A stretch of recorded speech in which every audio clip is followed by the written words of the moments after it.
7 highly trained K-9 officers. 1 6-year-old child. A purple backpack she refuses to let go. And a mother who vanished without a trace. What started as a routine security patrol at Chicago O'Hare International Airport became one of the most extraordinary cases Officer Daniel Cross had ever witnessed. Because when his partner Atlas suddenly froze and 6 more police dogs converged from across the terminal, all forming a protective circle around one frightened little girl, he knew this was no ordinary missing person situation. Inside that purple backpack was something worth killing for. And somewhere in that massive airport, little Ava Monroe's mother was running out of time. Before we find out what's in that purple backpack, drop a comment below and tell us where you're watching from. My dog just looked at me like I'm crazy for reading this story out loud. Let's prove him wrong by hitting that subscribe button. Can we reach 1K subscribers before he steals my lunch? Let's go! The morning rush at Chicago O'Hare International Airport pulsed with its usual frenetic energy. Thousands of travelers moved through Terminal 3 like a living current, pulling rolling suitcases behind them, juggling coffee cups and boarding passes, eyes fixed on departure screens and phone notifications. Gate B28 buzzed with particular intensity as passengers waited impatiently for the delayed Boston flight. In the midst of this ordinary chaos, something extraordinary was about to unfold. 6-year-old Ava Monroe sat motionless on the edge of a gray terminal chair, her small sneakered feet barely grazing the polished floor. Her blonde hair fell in soft waves around her shoulders, framing a face marked by worry that seemed far too heavy for someone so young. She wore a pink quilted jacket over bright pink pants, and clutched a purple backpack to her chest like it was the only solid thing in a world that had suddenly become unstable. Silent tears traced paths down her cheeks as her wide blue eyes scanned the crowded terminal with desperate intensity, searching for the one face she needed to see. "Mommy went to get her shaky medicine," she whispered to herself, her small voice barely audible above the airport din. She promised she'd come right back. She promised. Nearby travelers occasionally glanced at the isolated child. Most assumed a parent was in the restroom or grabbing a quick snack. But Officer Daniel Cross, making his routine security sweep with his Belgian Malinois partner Atlas, saw something different, something concerning. As he moved closer to check on the child's welfare, something unexpected happened. Atlas suddenly froze mid-stride, his entire body going rigid. His ears snapped forward, alert. The highly trained K-9 officer pulled toward the little girl with unmistakable purpose and intensity. Then, even more strangely, something unprecedented began to occur throughout the terminal. Other police dogs stationed at different security checkpoints, all 6 of them, started converging on the same location from different directions. "What the hell?" Officer Cross muttered under his breath as the dogs moved with synchronized determination. Travelers stopped in their tracks. Phones rose instinctively to record the bizarre scene unfolding before them. Within moments, a protective circle of 7 police dogs had formed around little Ava Monroe.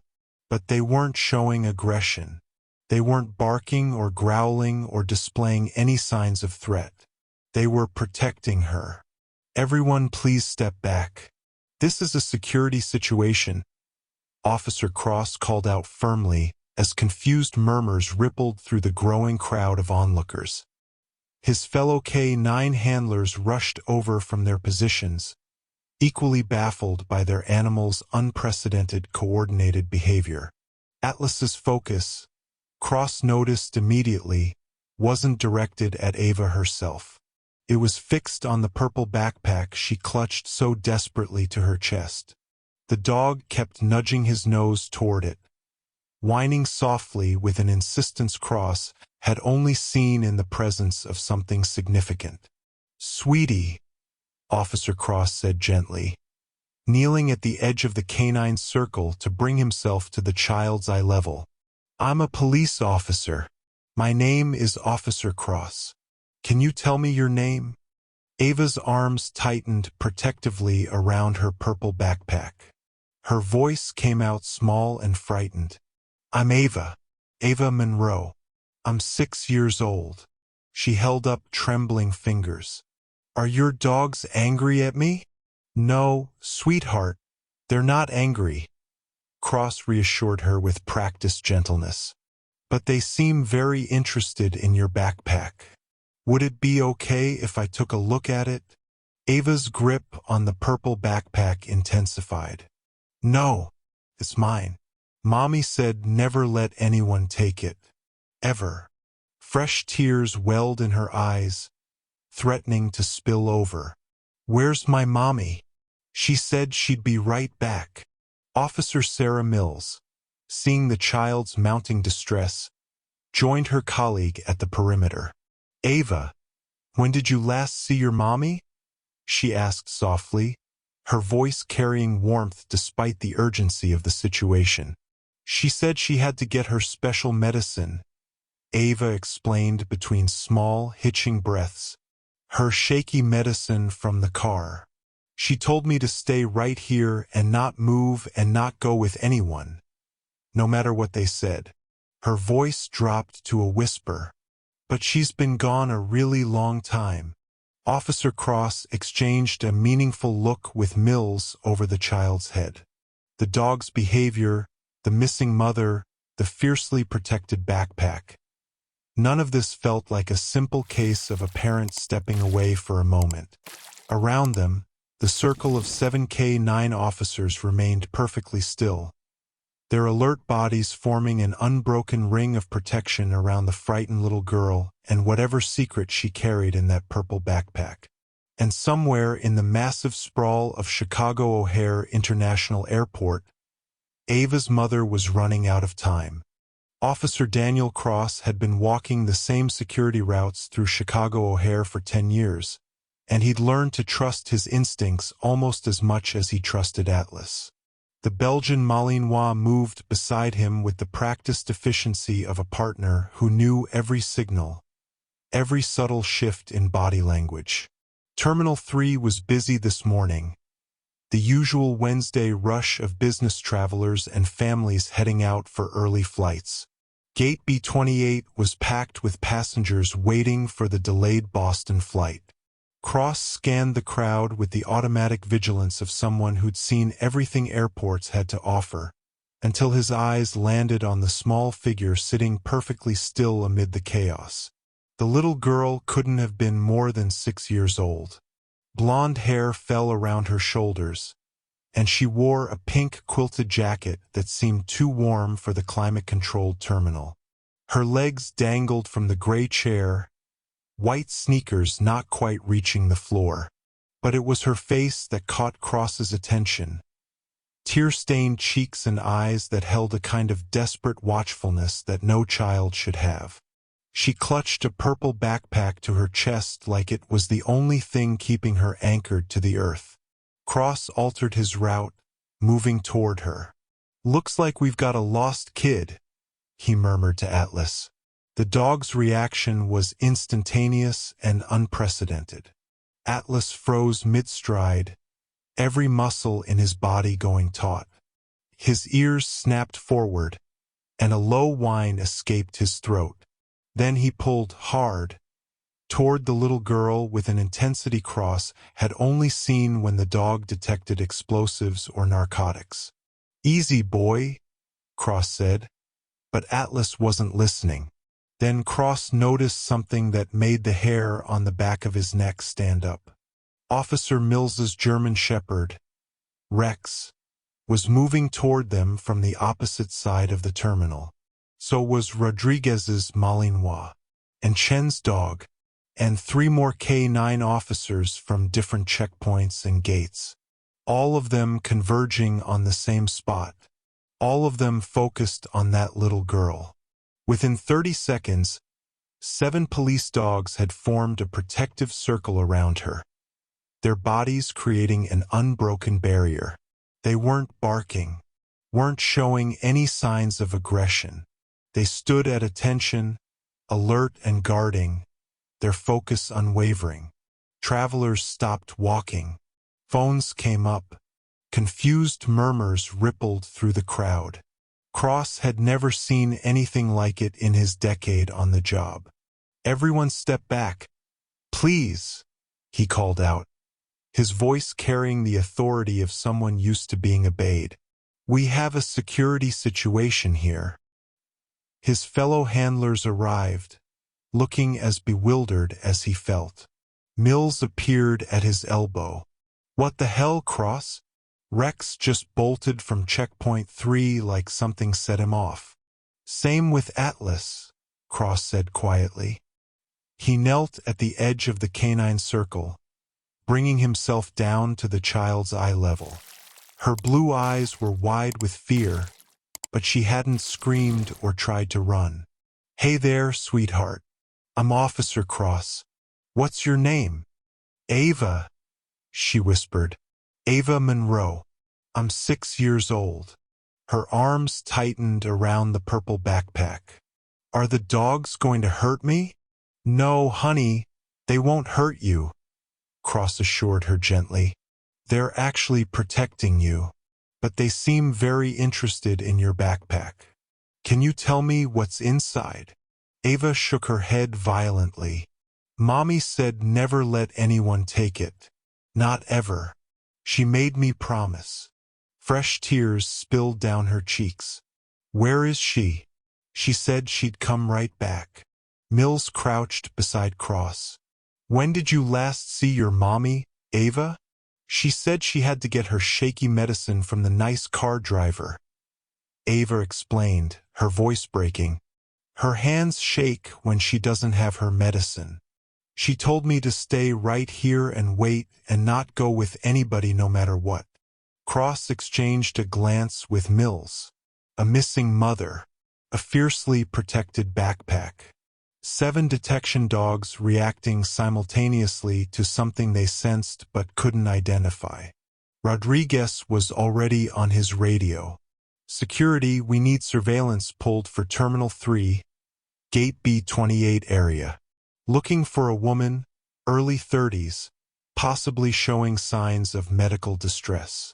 Cross watched as Atlas continued to focus not on Ava, but on that purple backpack she held.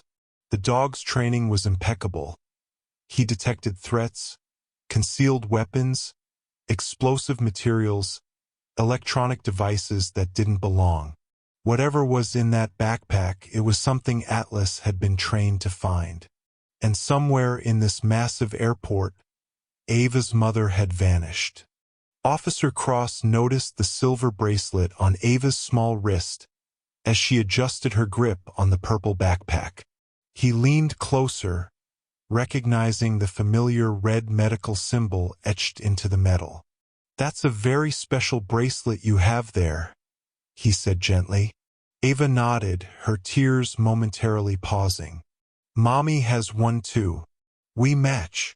She touched it with reverent fingers. "Mommy's hands shake when she forgets her medicine.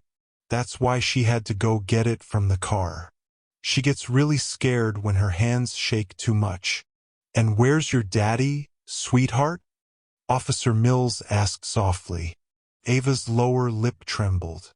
"Daddy went to live with the angels 6 months ago. He was a scientist. He made medicine to help people, but he got hurt at work." Her voice dropped to barely a whisper. "Mommy cries sometimes when she thinks I'm sleeping." Atlas continued his persistent investigation of the purple backpack, nudging it with his nose and emitting soft, insistent whines. The other 6 dogs maintained their protective circle, their attention never wavering from the child and her mysterious cargo. The sound of sharp heels clicking against the polished terminal floor cut through the ambient noise. A woman in her 40s approached the scene with brisk efficiency, her gray suit pressed to perfection, designer glasses perched precisely on her nose. She carried a leather folder emblazoned with official-looking seals. "Officer, I'm Victoria Stern from the Department of Children and Family Services." Her voice was cold, clinical. She flashed credentials without breaking stride. "I received a report about an abandoned minor at this location." Cross stood, instinctively positioning himself between Stern and Ava. "Ma'am, the child hasn't been abandoned." Her mother stepped away briefly. Briefly, Stern's eyebrow arched with calculated skepticism. She consulted papers in her folder with theatrical precision. "This is Ava Monroe, correct?" Her mother, Claire Monroe, has a documented medical condition that renders her unfit for sole custody.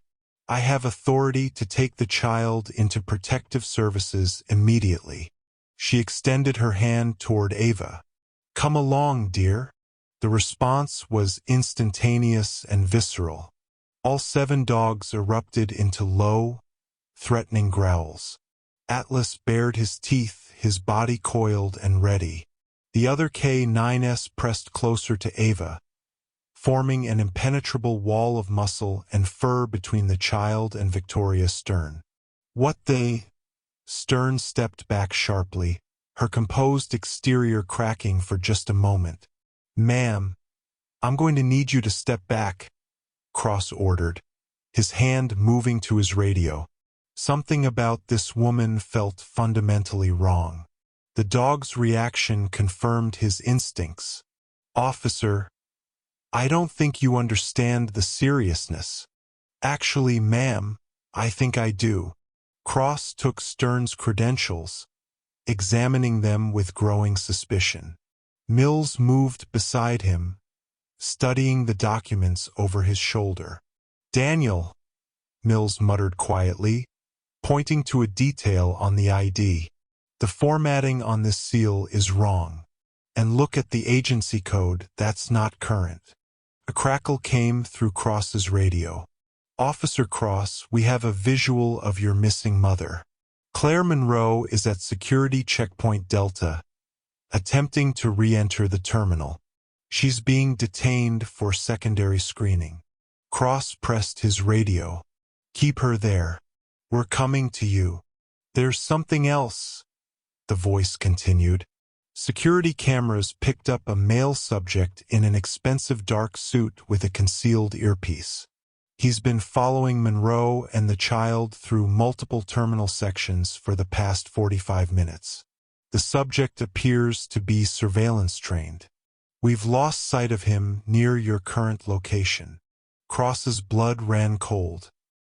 He looked at Stern with new understanding, then back at Ava, who clutched her purple backpack tighter, her small body trembling. "Officer Mills, take Ms. Stern into custody for questioning."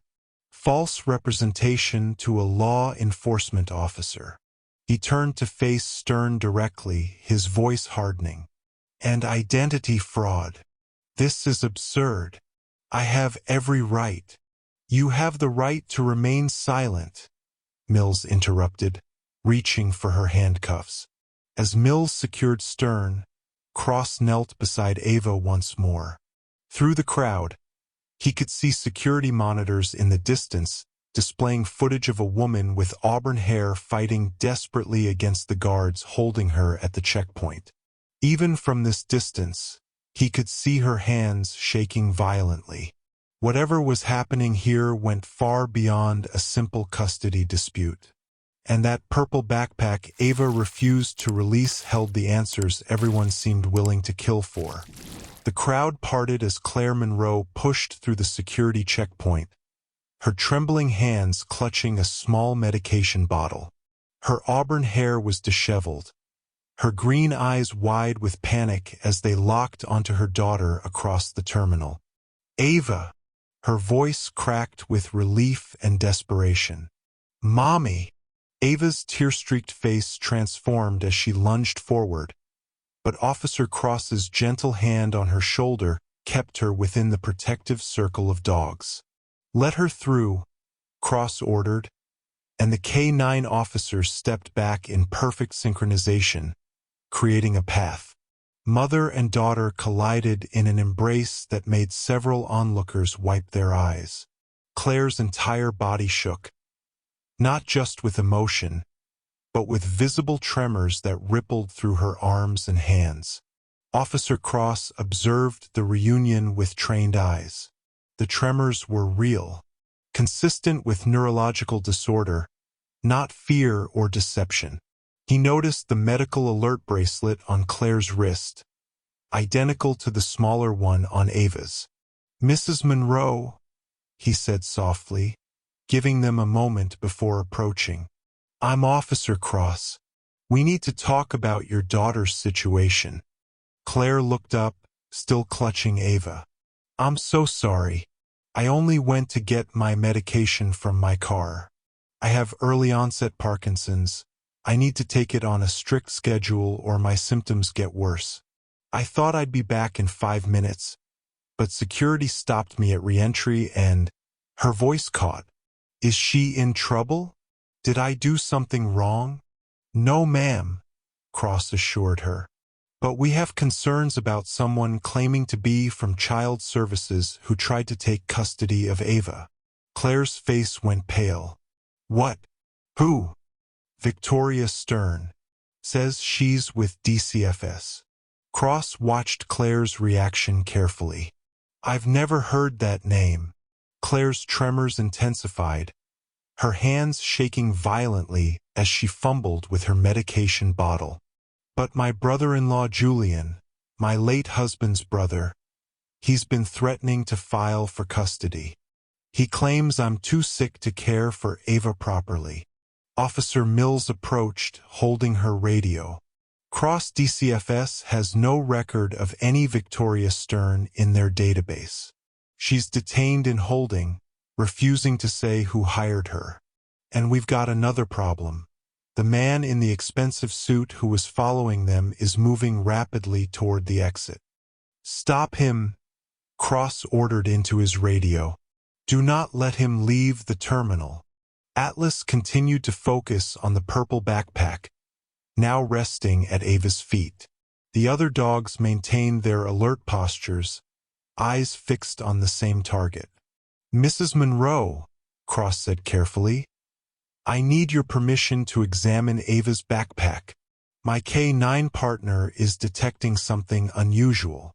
Ava's arms wrapped protectively around the purple bag.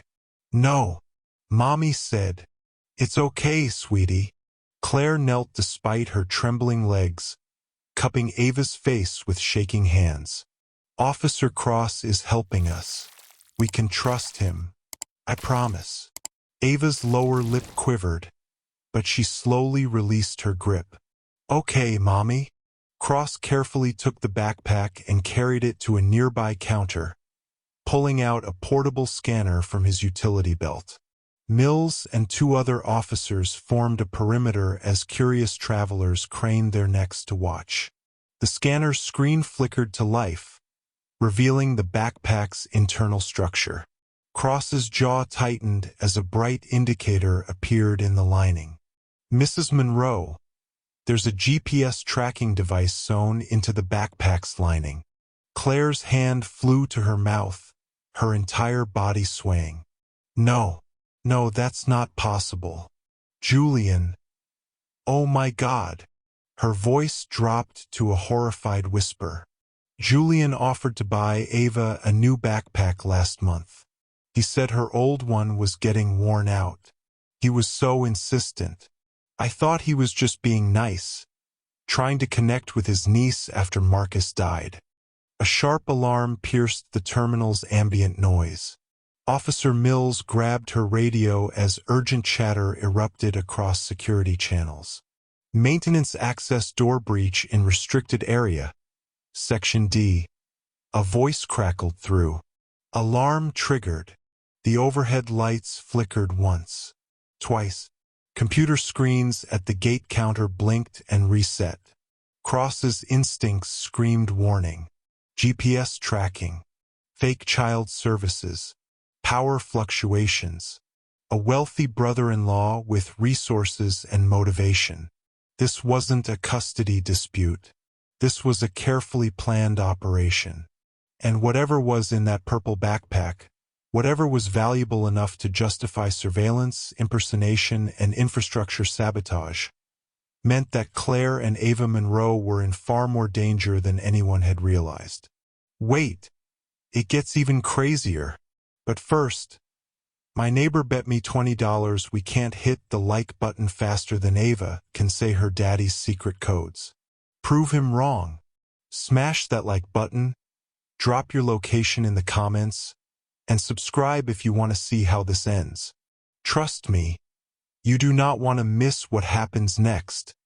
The secure airport administration office felt smaller than it was, crowded with tension and unspoken questions. Claire Monroe sat in a padded chair across from Officer Cross's desk, one trembling hand resting on Ava's shoulder, while the other clutched the purple backpack they'd finally convinced her daughter to release. Atlas lay at Ava's feet, his presence a calming anchor in the storm of adult conversation swirling around her. Down the hall, Victoria Stearns sat in a holding room under guard, her false credentials confiscated, her cold professional demeanor finally cracked. The man in the expensive suit had vanished into the terminal crowds before security could intercept him, but every available officer was searching. Claire's medication timer chirped insistently on the desk between them. She silenced it with a shaking hand, her green eyes meeting Cross's with a mixture of desperation and resignation. "My husband was Dr. Marcus Monroe," she began, her voice quiet but steady despite the visible tremor in her jaw. "He was a pharmaceutical research scientist. Neurological treatments were his specialty, particularly Parkinson's disease." Her hand unconsciously moved to her medical alert bracelet. "He had a breakthrough, a real one. Not just symptom management but potential reversal in early-stage patients." Cross leaned forward, his instincts telling him they were finally approaching the truth. "When did he die, Mrs. Monroe?" 6 months ago." Claire's voice cracked slightly. "A lab accident, they called it. Suddenly, unexpectedly, convenient." She took a shuddering breath. 3 days after the funeral, Marcus's younger brother Julian filed for emergency custody of Ava. "He claimed my Parkinson's made me an unfit parent, that I couldn't care for her properly." "Is that why you're traveling to Boston?" Officer Mills asked gently. Claire nodded. "Boston General has an experimental treatment program. I need to prove I'm stable, that I'm getting help, that I can parent my daughter." Her hand tightened on Ava's shoulder. "The custody hearing is in 2 weeks. I need documentation showing I'm fighting this disease, not surrendering to it." Ava had been quiet throughout her mother's explanation, but suddenly she began to speak, her small voice taking on a sing-song quality that made everyone in the room go still. "Purple Mountain, Silver Key. Numbers dance for Daddy and me. 83F92 Whisker Tango 7. Claire's face went pale. "Oh my God. Ava, where did you?" "Daddy taught me special rhymes for emergencies," Ava explained with the innocent certainty of childhood. "He said if something bad happened and Mommy needed help, I should remember the rhymes. He made them into games so I wouldn't forget." Officer Cross was already gesturing to the tech specialist who'd been examining the backpack's contents. "Check the inner lining again. Everything." The specialist's hands moved with practiced efficiency, fingers probing seams and pockets that had already been searched once. Then his expression changed. "Got something. Small pocket, almost invisible stitching." He extracted a slim black object no bigger than his thumb. Encrypted flash drive. The room's energy shifted instantly. Cross took the drive, holding it up to the light. This is what they're after. Not custody. Not the backpack itself. He looked at Claire. Your husband's research. Marcus hid it? Claire whispered, realization dawning across her features. He knew something was wrong. He knew they'd come for it. Her eyes filled with tears. He was protecting us. The tech specialist plugged the drive into his laptop. A password prompt appeared immediately. 16 characters required. Alphanumeric. 83F92 Whisker Tango 7. Ava repeated helpfully. That's what Daddy said. The rest of the rhyme has more numbers too. Before anyone could respond, the overhead lights flickered. Once, twice. The tech specialist's screen went dark for a heartbeat before backup power kicked in. That's not good, Mills muttered, hand moving instinctively to her radio. Cross was already pulling up security footage on his monitor. His jaw tightened as he rewound through the last 10 minutes. There. Maintenance access panel, sublevel 2. Worker tampering with the power controls. Is that normal maintenance? Mills asked, though her tone suggested she already knew the answer. Not scheduled for today. Cross zoomed in on the worker's face, but the angle was wrong, the image grainy. Claire's medication timer chirped again, more insistent this time. Her hand shook violently as she reached for it, the tremor spreading up her arm and into her shoulder. I need my medication, she said, her voice tight with controlled panic. It's in my carry-on. Still at the gate. Officer Mills was already moving toward the door. I'll get it. Which gate? B28. Black carry-on with a red tag.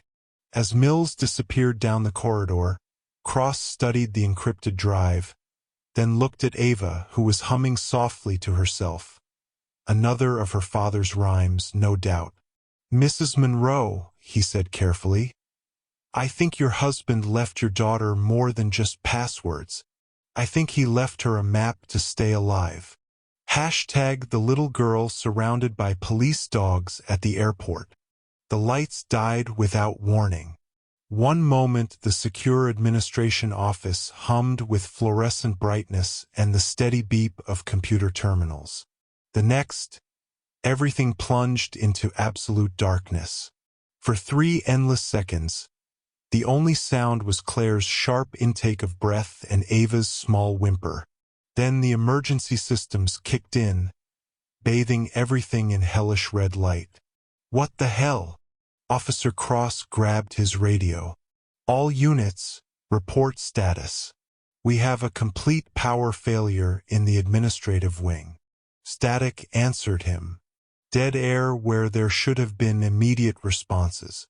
Communications are down, Mills reported from the doorway, her own radio pressed uselessly to her ear. I'm getting nothing, not even a carrier signal. Claire's hand shot to her jacket pocket, then froze. Her face went pale. My medication. It's still in my carry-on at gate B28. Her words came faster, edged with panic. I need it. My timer went off 20 minutes ago. I should have taken it 40 minutes ago. Cross saw the tremor in her hands intensify, spreading up her arms. Mills, take 2 officers and retrieve that bag. Go now. Atlas whined softly, pressing against Ava's leg as if sensing the escalating crisis around them. Cross's phone buzzed, the only device still working on cellular backup. The message from airport security made his blood run cold. Subject Julian Monroe spotted at private aviation terminal attempting to board Gulfstream N847JM. Moving to intercept. We've got him, Cross said. allowing himself a moment of relief. They're bringing Julian in now. But that relief died when his phone buzzed again 30 seconds later. Power failure created chaos during transfer. The subject escaped in confusion. 3 security personnel unaccounted for. Suspect inside assistance. Damn it! Cross slammed his fist against the desk. He had people planted. This whole thing was coordinated. A metallic bang echoed from above. Everyone's heads snapped up as a ceiling access panel dropped open with a crash. Cross's hand went to his weapon. Atlas launched to his feet, growling. A maintenance worker's startled face appeared in the opening. Hard hat askew. Jesus! What's going on down there? The ventilation system just went haywire. I'm trying to. Get down here. Slowly. Hands where I can see them.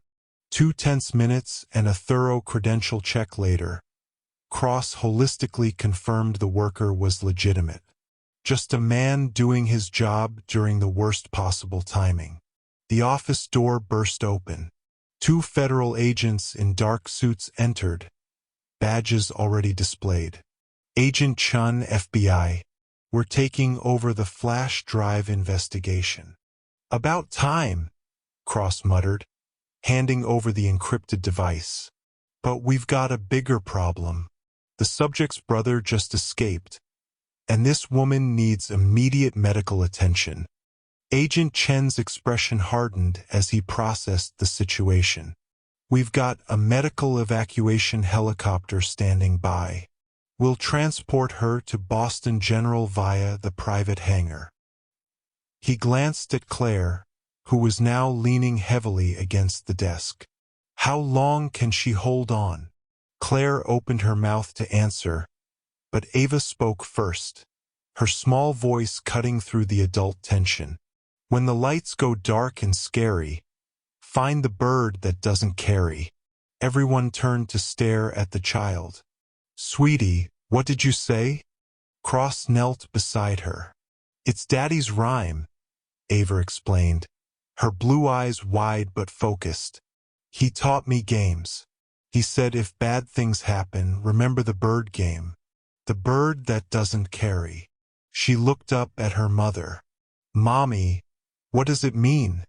Claire's eyes widened with sudden understanding despite her deteriorating condition. The helicopter. Marcus was warning us about the helicopter. Her voice came out slurred, the tremors now constant. He's saying don't trust it. Agent Chun immediately grabbed his phone. Ground that evac helicopter. Full security sweep before anyone gets near it. Cross's radio suddenly crackled back to life. All units be advised. Subject spotted entering parking garage structure. Level 3, northeast section. He's running, Mills said from her position by the door. Then Claire's legs gave out. She crumpled without warning, her body unable to maintain even basic motor control. Cross caught her before she hit the floor, lowering her carefully as Ava screamed for her mother. We need that medication now, Cross shouted into his restored radio. And get a medical team to administer immediately. We have a patient in crisis. Claire's eyes rolled back, her entire body seized with violent tremors. Ava clutched her mother's hand, tears streaming down her face as Atlas pressed close, offering what comfort a dog could give to a terrified child watching her mother slip away.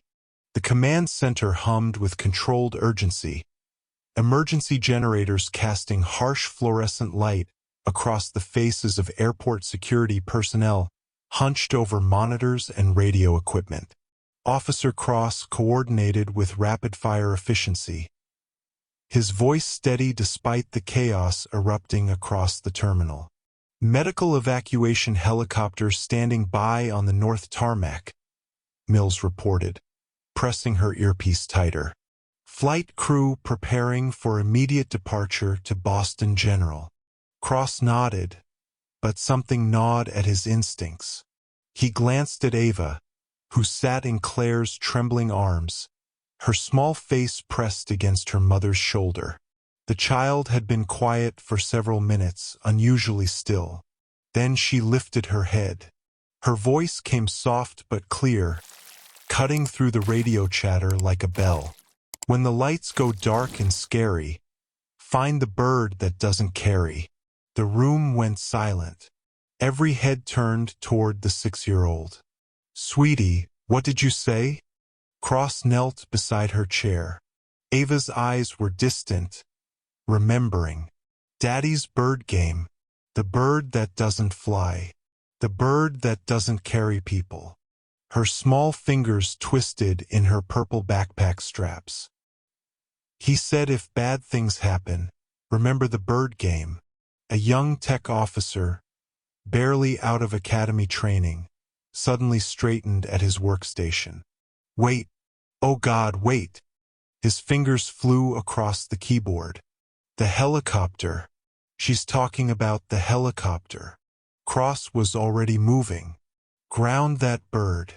Now. Full pre-flight inspection before anyone goes near it. The radio crackled with urgent confirmations. 12 agonizing minutes passed before the response came back. The pilot's voice tight with barely controlled alarm. Command, we've got a GPS tracking device attached to the tail rotor assembly. Sophisticated placement. Would have caused catastrophic failure at altitude. Claire's hand flew to her mouth, tears streaming down her face as she pulled Ava closer. Marcus knew. He knew they'd try everything. Cross felt ice slide down his spine. A 6-year-old's rhyme had just saved their lives. Before he could process the implications, alarms shrieked through the command center. Perimeter breach, Section 7. Multiple intruders, East Cargo Fence. All K-9 units respond. Cross barked into his radio, watching the security feed as officers and dogs scattered toward the breach point. His stomach dropped as he realized the truth a split second too late. Wait! It's a diversion. Pull back. But most of the units were already gone. The command center had been deliberately stripped of its protection. In the medical holding area 2 corridors away, Officer Sarah Mills stood guard outside the door where Claire and Ava waited for secure transport. She heard the commotion over her radio, her hand instinctively moving to her weapon as footsteps approached from the service hallway.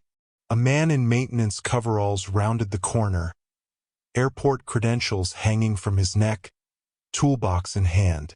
Ma'am, emergency electrical inspection ordered by command. Need to check the breaker panel inside. Mills stepped into his path, scanning his badge. The photo matched. The credentials looked legitimate, but something felt wrong. Hold on. I need to verify. That's not the right uniform patch. Ava's voice came from behind the door, which had cracked open slightly. The little girl's face appeared in the gap, her blue eyes fixed on the maintenance worker with unsettling certainty. Mills looked closer. The patch on his shoulder was blue. Airport maintenance patches were navy blue. This one was just slightly off. Wrong shade. Wrong stitching. The man's expression changed in an instant, from patient professionalism to cold calculation. He moved fast, dropping the toolbox and lunging at Mills with trained precision. But she was faster. Her military training kicked in as she blocked his first strike, delivered a brutal elbow to his jaw, and threw him against the corridor wall. Run! Mills screamed toward the door while grappling with the imposter. Claire, take Ava and run now. Inside the holding area, Claire didn't hesitate. Despite the violent tremors shaking through her entire body, despite the medication wearing off and her muscles fighting against her commands, She grabbed Ava's hand and the purple backpack with fierce maternal strength. They burst into the corridor as Mills and the imposter crashed into the wall, locked in combat. Claire spotted the supply corridor to her left. The one Cross had shown them earlier for emergencies. "Hold on tight, baby," she gasped, and they ran. The tremors made her stumble. Ava kept her upright. They crashed through a supply door into darkness, boxes and equipment looming like shadows around them. Claire's heart hammered so hard she thought it might burst, her breathing ragged, her vision starting to blur at the edges. Then she heard it, the click of claws on concrete, rapid and purposeful. Atlas emerged from the darkness, Rex right behind him. The two K9 officers found them huddled between storage crates, and for the first time in hours, Claire felt a sliver of hope. They weren't alone in the darkness after all. "My cat just knocked over my coffee watching this with me. If that's not a sign to hit subscribe, I don't know what is." Comment below where you're watching from and share this with someone who loves a good thriller. We're so close to 1K subscribers, and Ava needs you on her team. Let's get there together. The maintenance corridors beneath Terminal 3 were a maze of concrete and exposed piping, lit only by intermittent emergency lights casting long shadows across oil-stained floors. Claire's tremors had worsened dramatically, each step requiring conscious effort as she gripped Ava's hand with desperate determination. Her daughter stayed silent, the purple backpack bouncing against her small frame with each hurried step. "Mommy, your hand is shaking really bad," Ava whispered, fear threading through her voice. "I know, baby. Just a little further." Claire's words came out strained, her body betraying her even as her will pushed forward. The sharp bark of Atlas echoed through the corridor. Claire's heart lurched, but it was Officer Cross's voice that followed, steady and reassuring. "Mrs. Monroe, it's okay. We're here to help." Cross and Atlas emerged from a side passage, the dog immediately positioning himself between them and the darker corridor behind. Relief flooded through Claire's exhausted body, and she nearly collapsed against the concrete wall. "Thank God," she breathed. "I didn't know if—" "Well, isn't this touching?" The voice came from behind them, bitter and raw. Julian Monroe stepped into the dim light, and Claire barely recognized him. His designer suit was rumpled and stained, his usually immaculate hair disheveled and damp with sweat. His eyes, Marcus's eyes, were wild with fear. Cross's hand moved to his weapon. "Mr. Monroe, stay where you are." "I'm not armed," Julian said quickly, raising trembling hands. I'm not the one you need to worry about." He looked at Claire, something broken and pleading in his expression. "I need to tell you what's happening. What I did. You GPS tracked my daughter," Claire said, her voice shaking with more than just her condition. "You sent that fake welfare agent. You've been trying to steal Marcus's research." "Yes." The word came out as a confession, heavy with shame. "But it was never supposed to be like this. I swear to God, Claire, I never wanted anyone hurt." "Then what did you want?" Cross demanded, positioning himself protectively in front of Claire and Ava. Julian's composure crumbled completely. "I owed money. A lot of money. Gambling debts, $500,000. These weren't the kind of people you negotiate with." He ran, shaking hands through his hair. "Gemstone Pharmaceuticals approached me 6 months ago. They knew Marcus was working on something big. They offered me enough to clear my debts, plus more. All I had to do was convince Marcus to sell them his research." "But Marcus refused," Claire said quietly, understanding dawning with horrifying clarity. He refused, Julian confirmed, his voice breaking. He said the research wasn't ready, that it needed more trials, more refinement. He said pharmaceutical companies would rush it to market for profit and people could die. He said, Julian's face contorted with anguish. He said family was more important than money, that he'd help me another way. So you had him killed. The accusation fell from Claire's lips like a stone. No. Julian's denial was anguished and immediate. I wouldn't. He steadied himself against the wall. Gemstone did that when Marcus wouldn't cooperate. They made it look like a lab accident. I didn't know they would go that far. I swear I didn't know. Atlas growled low in his throat, and Cross's radio crackled with urgent chatter. Officer Mills's voice cut through. Cross, we found a signal jammer in the ventilation system. Military grade. This isn't amateur hour. Julian's face went pale. That's what I'm trying to tell you. Gemstone didn't just send me. They sent contractors, corporate security specialists, former military intelligence operatives. And Marcus's research. He looked at the purple backpack still clutched in Ava's arms. It's worth $200 million to whichever company patents it first. It's a breakthrough treatment that could cure early-stage Parkinson's. Claire felt the world tilt. Marcus had been working on a cure. For her. They don't just want the research, Julian continued, desperation bleeding into every word. They want to erase anyone who knows about it. Anyone who could testify, duplicate it, or expose what they did to Marcus. His eyes met Claire's, then dropped to Ava, including a 6-year-old girl who's been taught secret codes by her father. Including you, Cross added, understanding crystallizing. Including me. Julian's laugh was hollow. I never meant for it to go this far. I just wanted Marcus to help me one more time, like he always did. His voice broke completely. And now he's dead, and his wife and daughter are running for their lives, and I can't undo any of it. Cross's radio crackled again. Mills. Repositioning to cargo terminal.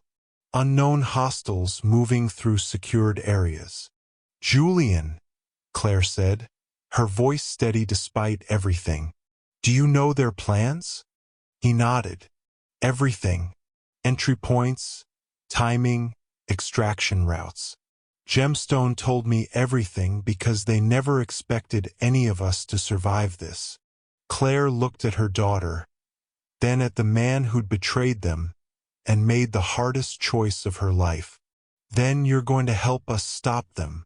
Minutes later, an unlikely convoy moved through the service corridors. Cross and Mills flanking the group with weapons drawn, Atlas and Rex on high alert, Claire supporting herself with visible effort, Ava clutching her purple backpack in her uncle's hand, and Julian Monroe, traitor and informant, leading them toward either salvation or a trap.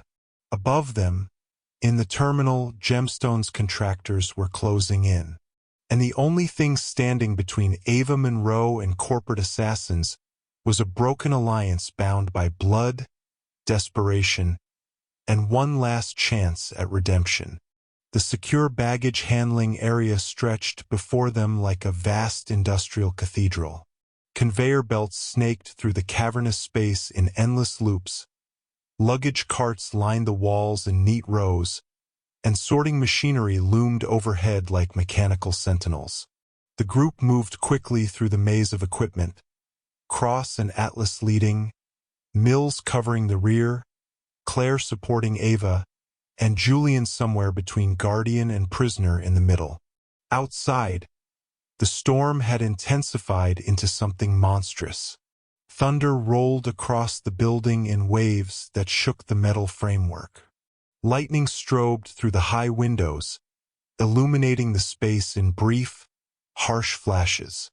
Rain hammered against the roof with such force it sounded like thousands of fists demanding entry.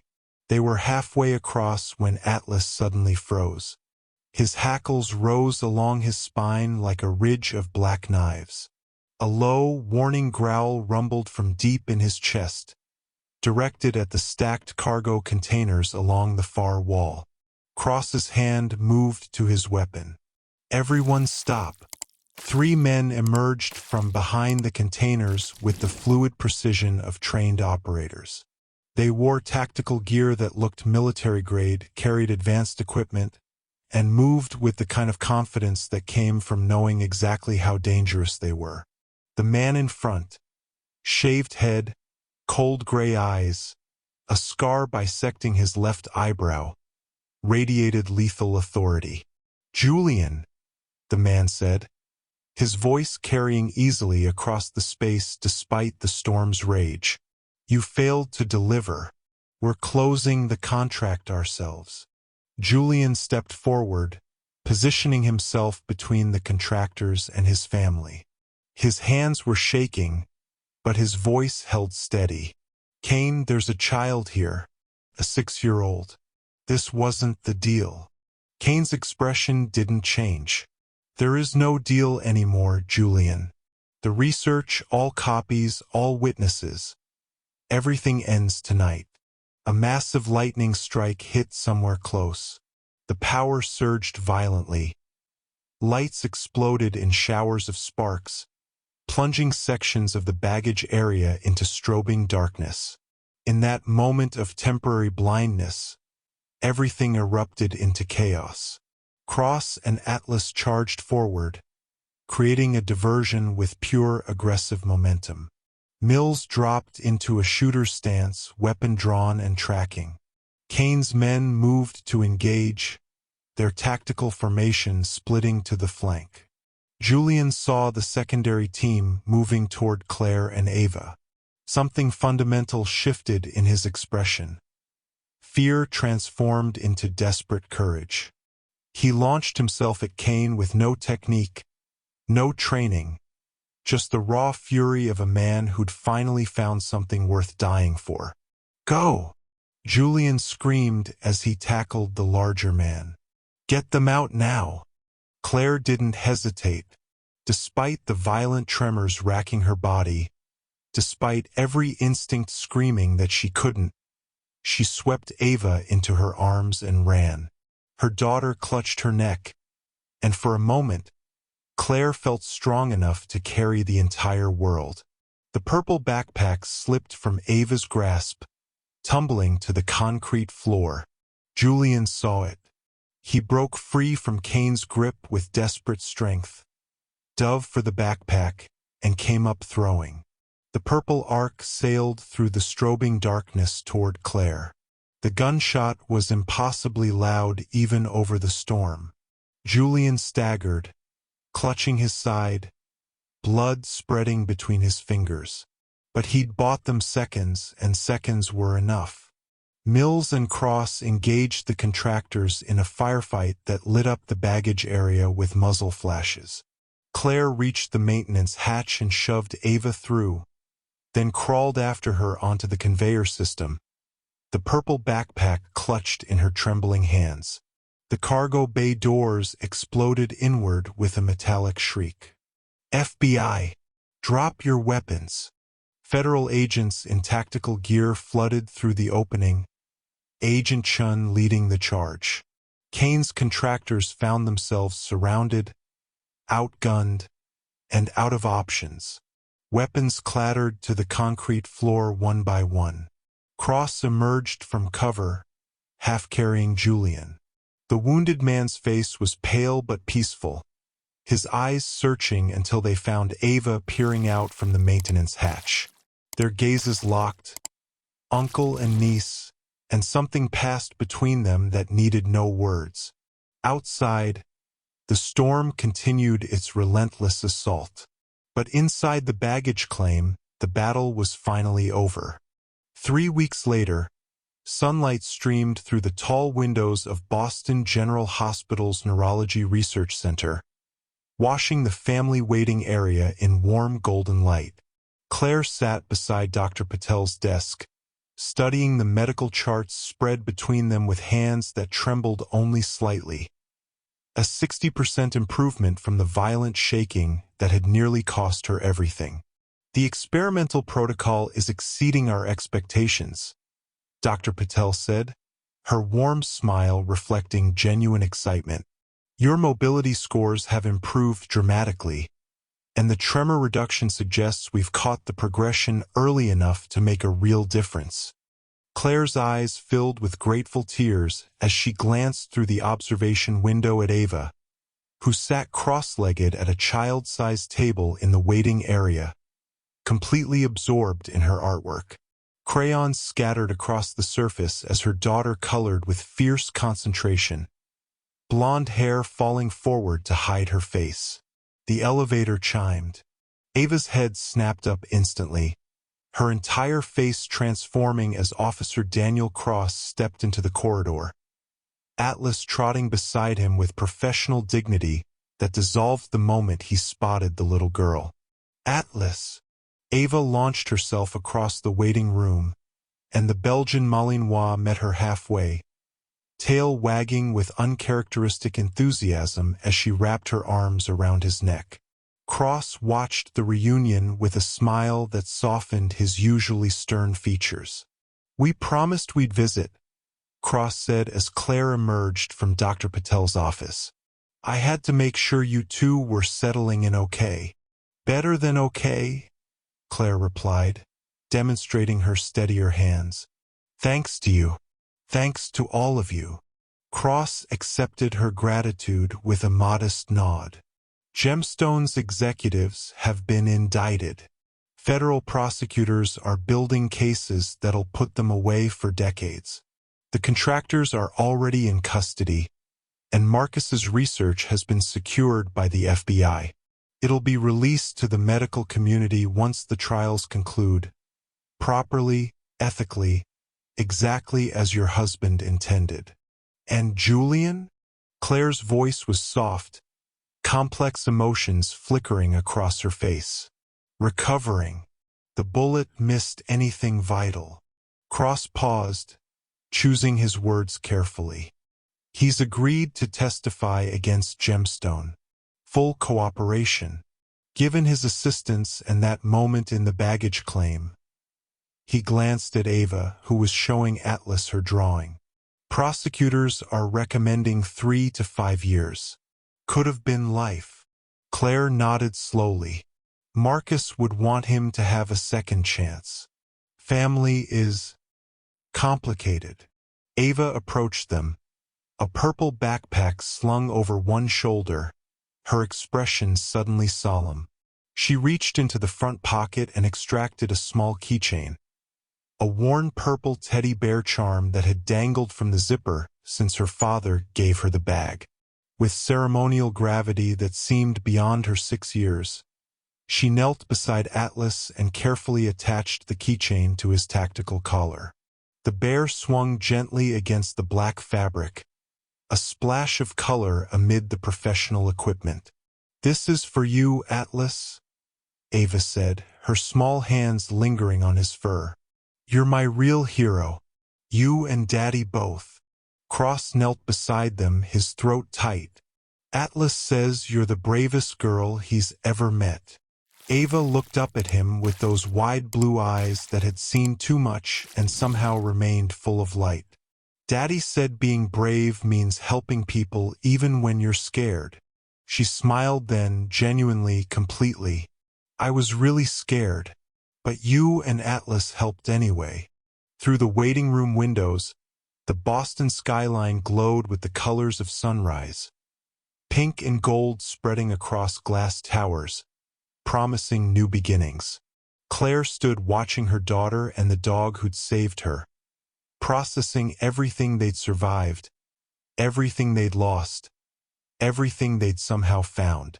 On the child-sized table, Ava's drawing waited to be finished. 7 police dogs surrounded by crayon hearts, their protective circle eternal on paper. At the top, in careful 6-year-old printing. She'd titled it simply, My Guardians. If this story gave you chills, made you tear up, or had you on the edge of your seat, hit that subscribe button right now. My goldfish said we couldn't build the most loyal community on YouTube, but you just proved him wrong. Drop a comment telling us where you're watching from. Share this with someone who needs to hear Ava's story, and I'll see you in the next one. You're amazing. Seriously. Now go subscribe. Dog Purple Heart.